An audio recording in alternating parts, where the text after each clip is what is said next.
देखिए प्रश्नावली 11.1 का प्रश्न नंबर 10।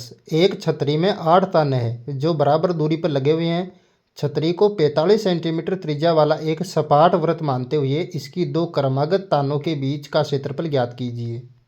अब देखो आपको ये एक छतरी दे रखी है, इस छतरी को जो आपको एक सपाट वृत्त मानना है, ठीक है। और इन दो क्रमागत तानों के बीच का क्षेत्रफल बताना है। देखो ये दो क्रमागत ताने जो एक त्रिज्यखंड बना रही है यहाँ पर, ठीक है। अब देखो यहाँ पर जो है छतरी की त्रिज्या मैं लिख लेता हूँ। छतरी की त्रिज्या बराबर यहाँ पर दे रखी है आपको 45 सेंटीमीटर, ठीक है। अब देखो यहाँ पर ज्ञात करूंगा कि इन दो क्रमागत तानों के बीच का कोण कितने का बन रहा है। तो देखो दो क्रमागत तानों के बीच का कोण, देखो इस छतरी के बीच में जो केंद्र है इसके चारों ओर बनने वाले कोणों का जो योग है वो 360 डिग्री होगा।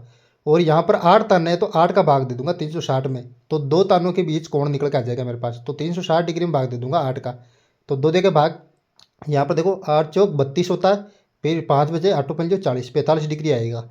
तो यहाँ पर जो है कोण आ गया दो तानों के बीच का 45 डिग्री। अब जो है हम दो क्रमागत तानों के बीच का क्षेत्रफल यहाँ पर ज्ञात कर लेंगे। तो देखो दो क्रमागत तानों के बीच का क्षेत्रफल क्या हो जाएगा। यहाँ पर देखो दो क्रमागत ताने यहाँ पर एक त्रिज्यखंड बना रही है, तो त्रिज्यखंड का क्षेत्रफल का सूत्र यहाँ पर लिख लूँगा मैं। तो लिखो त्रिज्यखंड का क्षेत्रफल का सूत्र क्या होता है, पाई आर स्क्वायर थीटा बटा 360 डिग्री, ठीक है। अब देखो यहाँ पर पाई का मान 22/7 रखना है आपको, ठीक है। तो मैं बराबर का चिन्ह लगूंगा और पाई की जगह जो है 22/7 रख दूंगा, ठीक है। आर का मान दे रखा 45, तो मैं यहाँ पर करूँगा 45 का स्क्वायर, तो ये कर दिया 45 का स्क्वायर गुणा थीटा का मान क्या है, थीटा का मान 45 डिग्री है, तो 45 डिग्री रख दिया बटावा 360 आ जाएगा यहाँ पर, ठीक है। अब लगाऊंगा यहाँ पर बराबर का चिन्ह, तो ये लगा दिया बराबर का चिन्ह 22/7, तो ये आ जाएगा 22/7। यहाँ पर 45 का स्क्वायर करूँगा तो 45 गुणा यहाँ पर आ जाएगा 45, फिर जो है गुणा में 45 बटावा 360 आ जाएगा, ठीक है। अब देखो यहाँ पर 45/360 को मैं 9 से काटूंगा, 9 पंज जो 45 होता है, नीचे 360 को 9 से काटूंगा, 9 चौका 36, 40 बार कटेगा। अब देखो यहाँ पर नीचे 40 को मैं 5 से काट रहा हूँ 8 बार, ठीक है। और ऊपर 45 को भी जो मैं 5 से काट दूंगा 9 बार।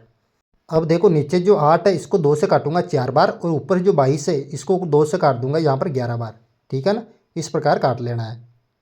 अब देखो यहाँ पर बचा बराबर 11 गुणा 45 गुणा 9 गुणा 5 बटे हुए के अंदर देखो 7 चौक 28 होता है, तो 28 आ जाएंगे, ठीक है। अब देखो ऊपर बराबर का चिन्ह लगाऊंगा।